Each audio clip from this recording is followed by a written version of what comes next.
안녕하세요, 김모토입니다. 요즘 장마랑 제가 좀 장염에 걸려서 영상을 찍을 그 시간이 전혀 안 나올 것 같아가지고 지금 설사를 방금 막 마치고 비가 잠깐 멈출 타이밍을 해서 오늘 영상을 찍어보도록 하겠습니다. 오늘은 그냥 전기 자전거 불편함? 내가 여태까지 타보면서 느꼈던 그런 불편함? 그런 거에 대해서도 얘기를 해보고 기타 등등 생각나는 거 있으면 얘기를 해보도록 할게요. 가시죠. 저가 지금 일단은 자전거를 타는 게 굉장히 오랜만이에요.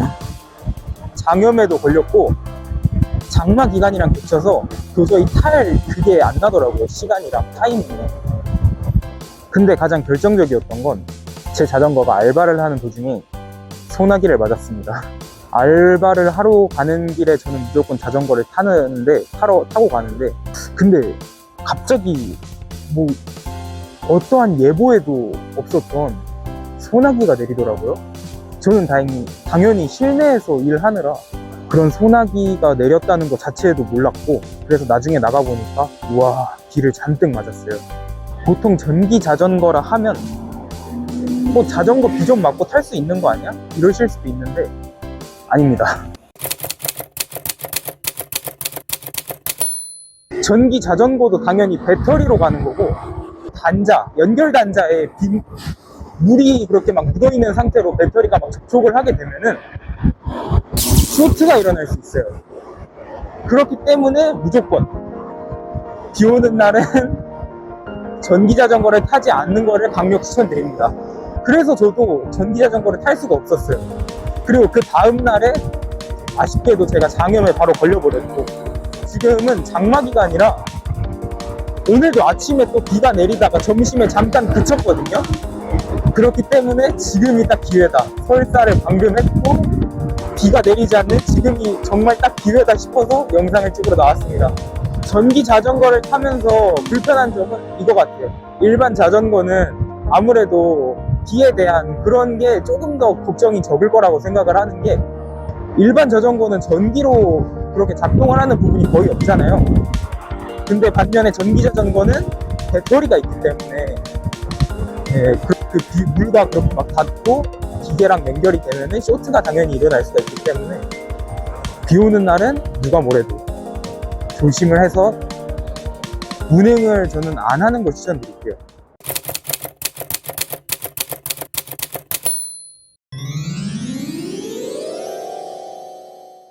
전자제품이잖아요. 보통 모든 전자제품이 방수에 관한 AS는 지원을 하지 않아요. 이거는 어떠한 대기업도 마찬가지예요. 삼성도 막 그런 부품 무상 보증 기간은 있지만 방수에 대한 그런 보장은 절대 해주지 않아요. 그렇기 때문에 더더욱 조심을 해야 됩니다. 와, 근데 오늘 바람 진짜 세네요.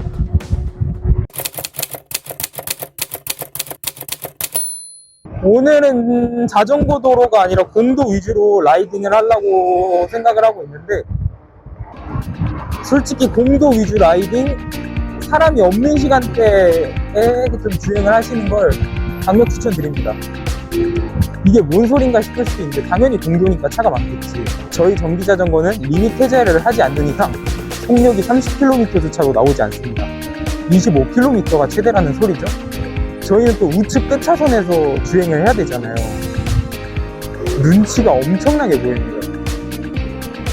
주행을 하면서 혹시 나 때문에 뒤에 차량이 막 밀려있지는 않은가 이러면서 자꾸 확인을 하게 되고, 실제로 우측 차선으로 주행을 한다는 건 버스랑 같은 차선을 쓴다는 얘기예요.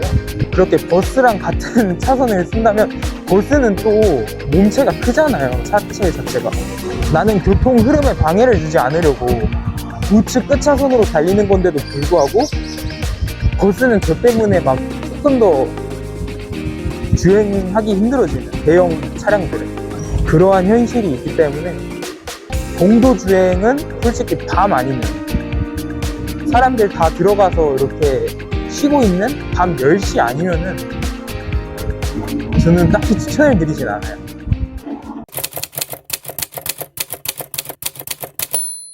속도 25km 기체로 막 1차선, 2차선 이런 거는 웬만해선 진짜 꿈도 꾸지 마시고요.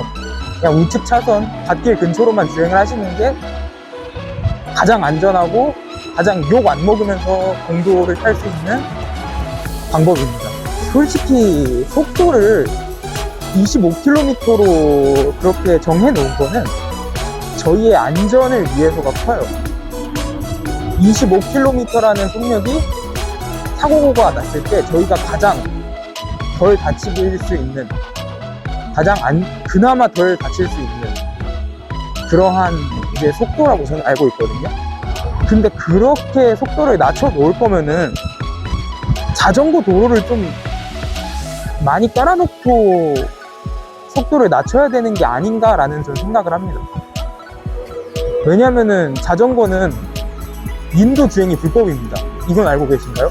전기 자전거뿐만 아니라 일반 자전거도 인도 주행은 안 돼요.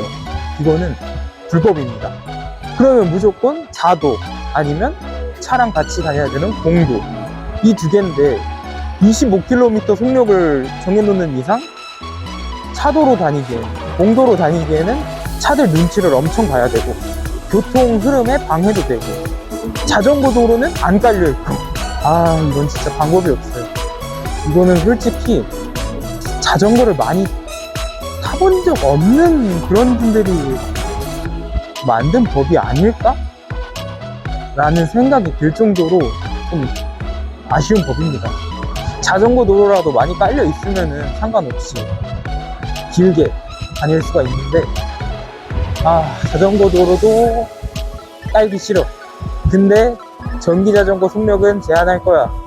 그리고 인도로 다니지 말고 당연히 공용도로 그리고 자도로만 다녀. 와우.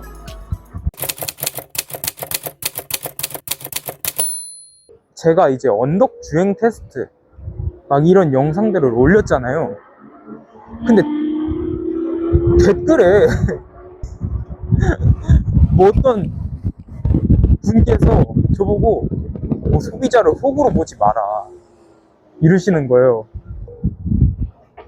아니, 나도 돈 내고 이 자전거를 사고 있는데 뭔 소비자를 호구로 보지 마라, 뭐 이런 기체를 끝판왕? 제목만 그런 거고, 저는 이 자전거가 유리하게 보일 것 같은 편집은 어떠한 편집도 진행을 하지 않았어요. 그러니까 당연히 안 좋게 보셨고, 제가 만약에 이게 등판 능력이 좋지 않다, 이거를 숨기려고 했으면은 배속을 걸든 아니면 편집을 했든 했겠죠. 근데 저는 어떠한 컷 편집도 없이 그냥 어떠한 컷 편집도 진행하지 않고 올렸는데도 불구하고 뭐 소비자를 호구로 보지 마라 이러는데, 와, 아쉬운 거죠. 제가 제목을 그렇게 한 게 좀 문제였나 봐요. 정말 가슴이 안 좋았습니다. 제가 이제 유튜브를 시작하면서 처음 받게 된 살짝 악플 느낌이라 가슴은 많이 아팠습니다.